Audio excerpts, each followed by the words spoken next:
Ayaw magbigay ng kasiyahan, nagtatanong kung kumusta ka na ngayon. Paano nabuo ang kastilyo sa mga taong nagpapanggap kang mahalaga?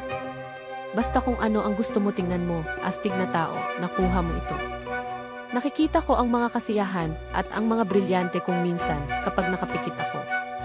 6 na buwan ng pagpapahirap na ipinagbili mo bilang ilang ipinagbabawal na paraiso. Minahal kita ng totoo, dapat tumawa sa katangahan. Dahil nakagawa ako ng ilang malaking pagkakamali. Ngunit ginagawa mong mabuti ang pinakamasama.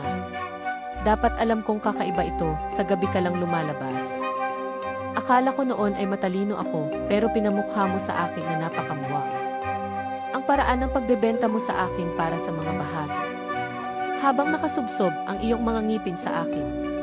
Sumisipsip ng dugo, sa akin sa kasikatan, pinapatuyo ako, parang isang impaktong vampira. At bawat babae na nakausap ko ay nagsabi sa akin na ikaw ay masamang balita. Tinawag mo silang baliw, Diyos, nasusuklam ako sa paraan na tinawag ko rin silang baliw. Kung ano ang isang nakakabighani, paralisado, mga sirang konting kilig. Hindi ko maisip kung paano mo ito gagawin at alam ng Diyos na hindi ko gagawin. Pumunta sa akin at hindi sa kanya dahil mas alam ng mga babae ang kasing edad mo.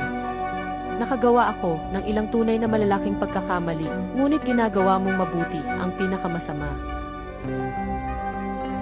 Sabi mo totoong pag-ibig, pero hindi ba mahirap? Hindi ka pwedeng magmahal ng kahit sino dahil ibig sabihin may puso ka. Sinubukan kong tulungan ka, ngayon alam ko na hindi ko kaya. Dahil kung paano mo iniisip ang uri ng bagay na hindi ko maintindihan.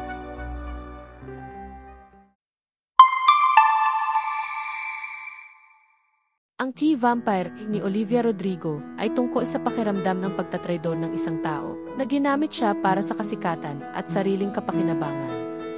Ang mga liriko ay nagpapahayag ng sakit at pagkabigo, inihahambing ang tao sa isang vampira na sumisipsip ng kanyang lakas. Ito ay isang makapangyarihang balada na puno ng matinding emosyon at kahinaan. Ipinapakita ng kanta ang mga tema ng pagkawasak ng puso, panlilinlang at pagkawala ng tiwala.